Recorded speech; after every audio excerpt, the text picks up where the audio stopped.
Here we have the ingredient. First is 6 egg, 125 grams margarine, 40 grams milk powder, a red velvet flavor paste, 70 grams all-purpose flour, 100 grams sugar, 10 grams cornstarch, and 1 teaspoon emulsifier. Let's make it!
Finished!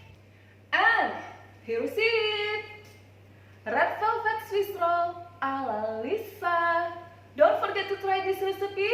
See you in the next video and I love